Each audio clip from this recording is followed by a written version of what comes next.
Extraterrestrial Intelligence.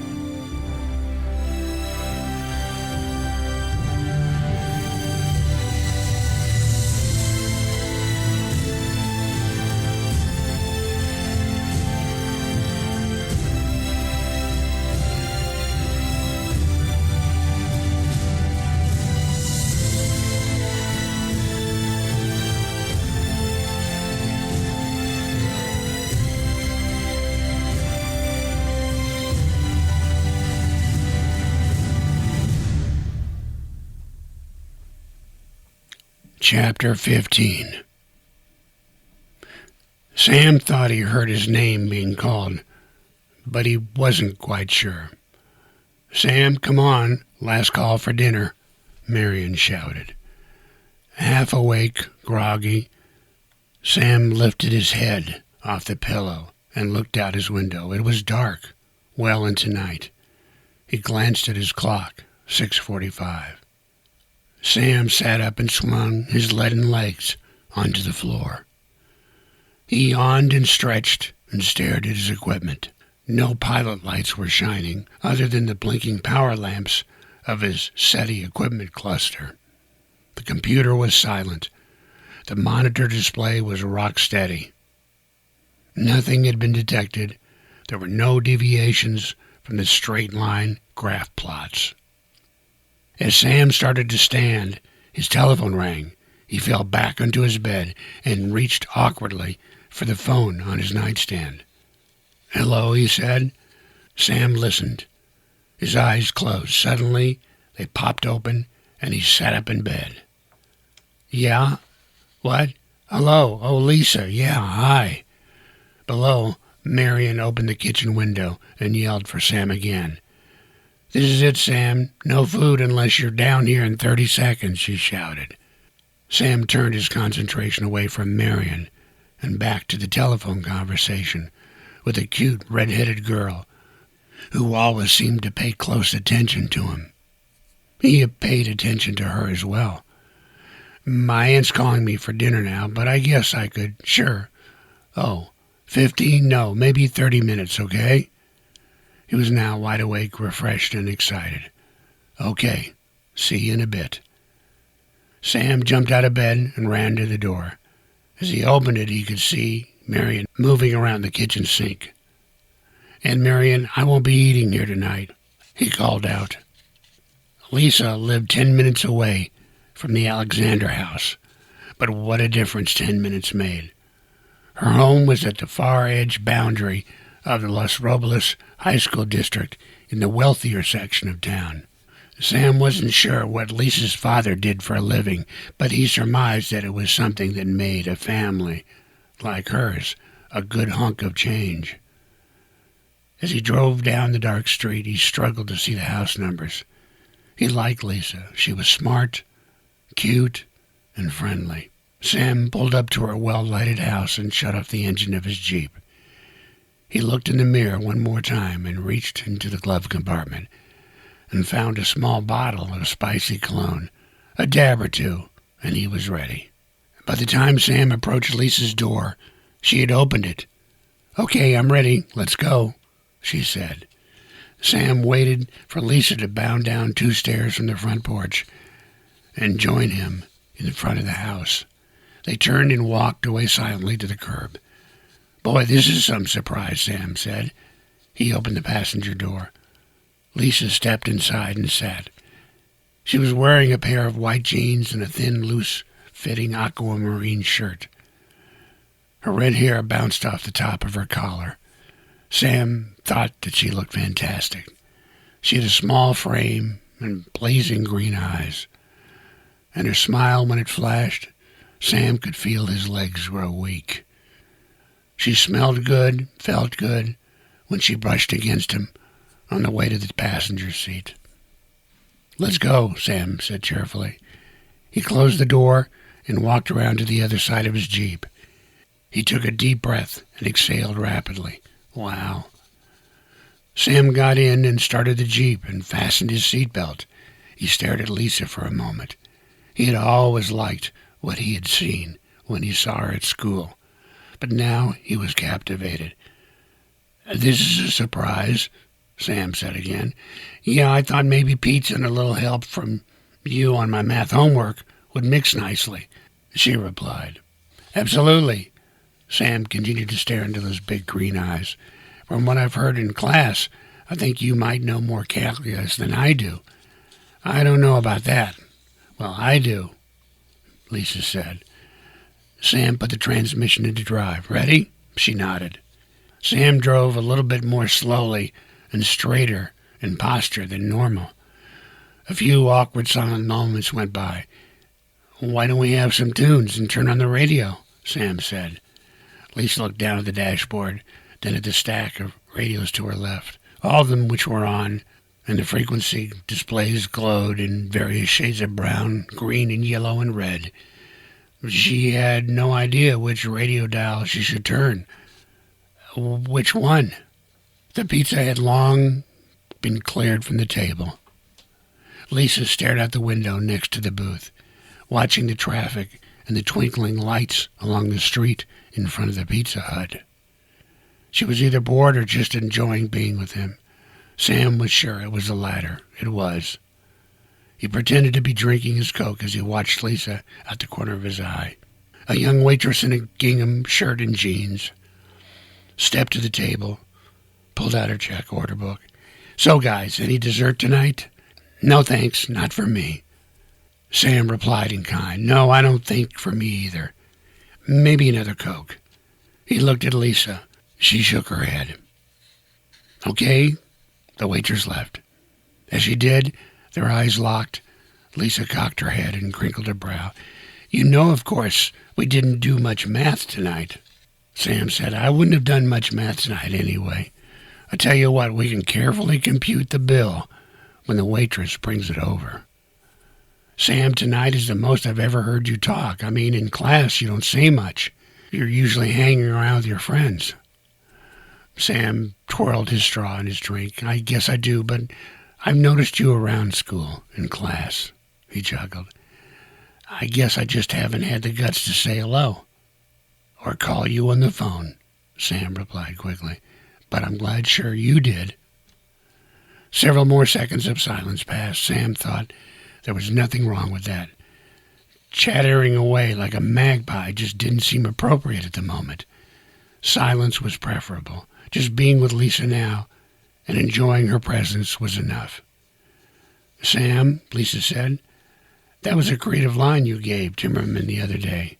He turned serious. Lisa noticed. Uh-oh, she thought. Mistake. It was no line, Lisa. It was the truth. Lisa leaned forward, her gaze riveted on Sam's face. He sensed her interest. Really? Tell me about it. She was truly interested in what he was doing. Unbelievable. Fantastic, Sam thought. Oh, come on, you wouldn't find that interesting.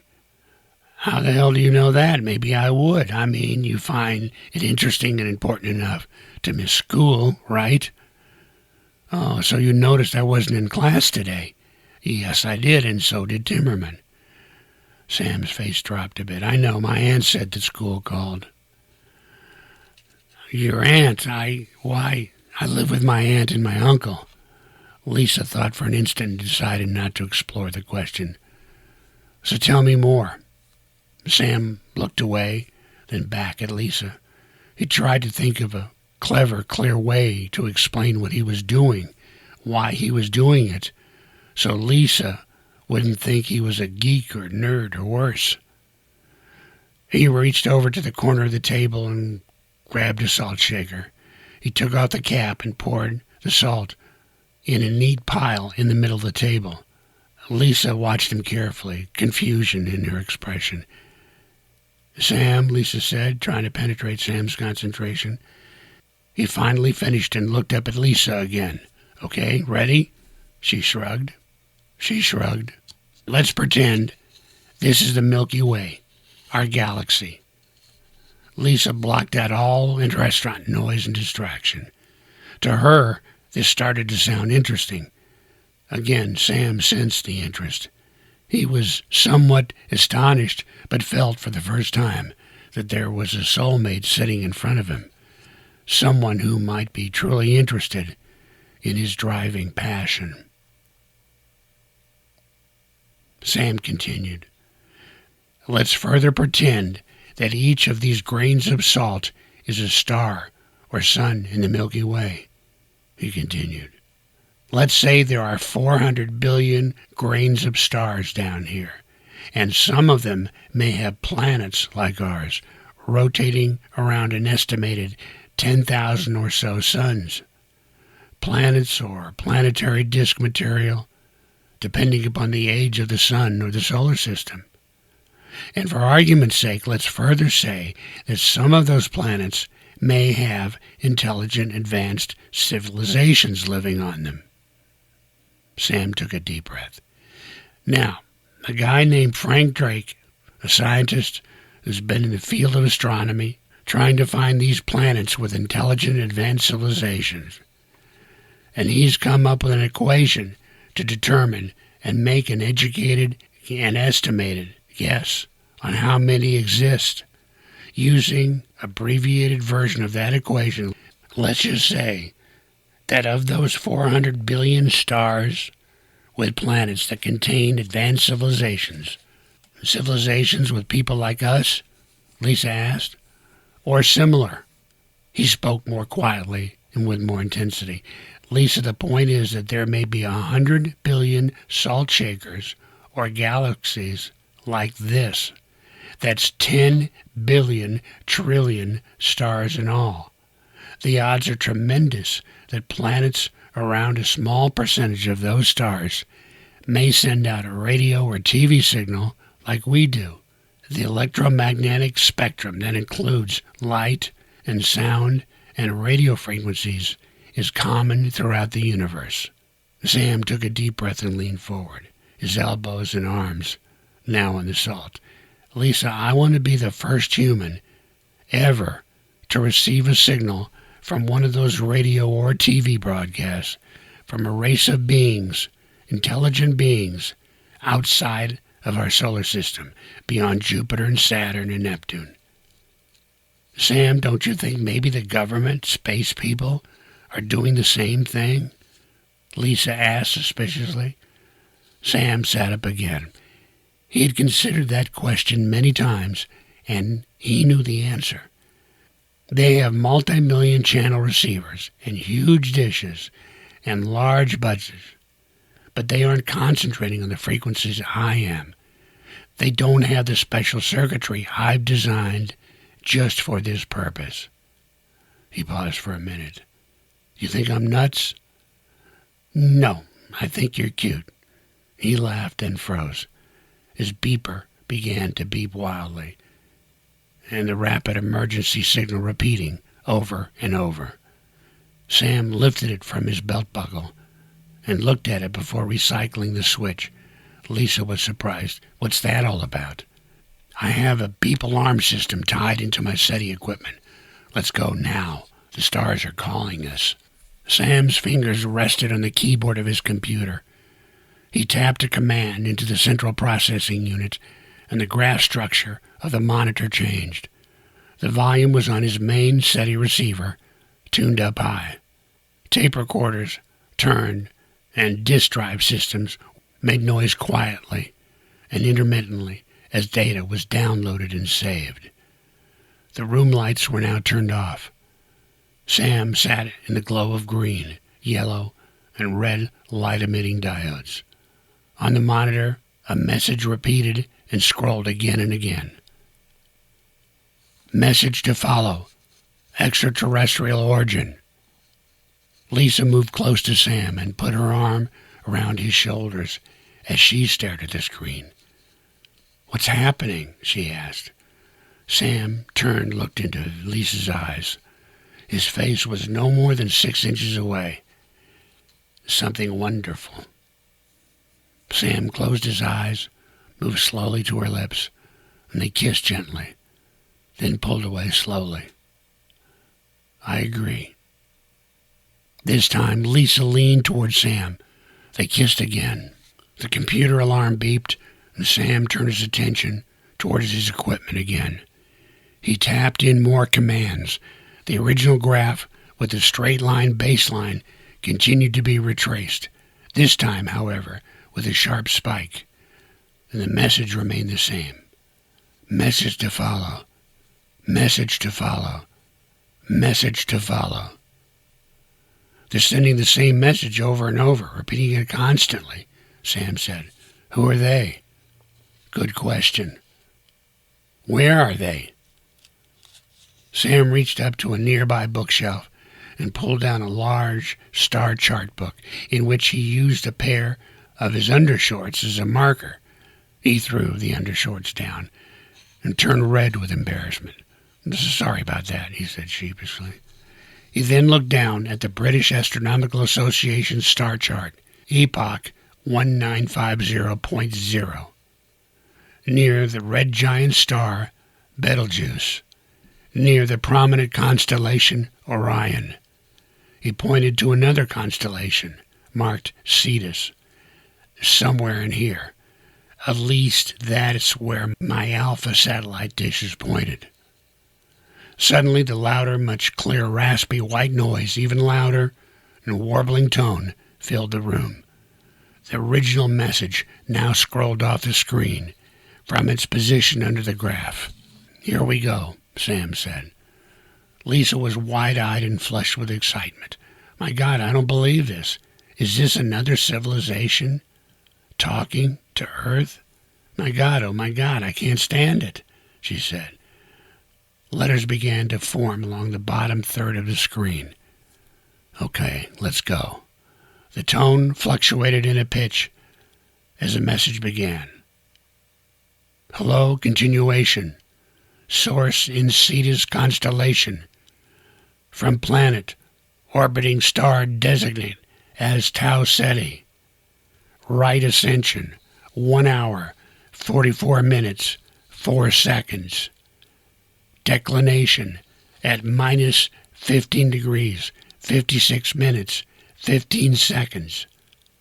As viewed from the planetesimal designate Earth, R-Sig directed to planetesimal Earth, orbiting star planetesimal as Sun.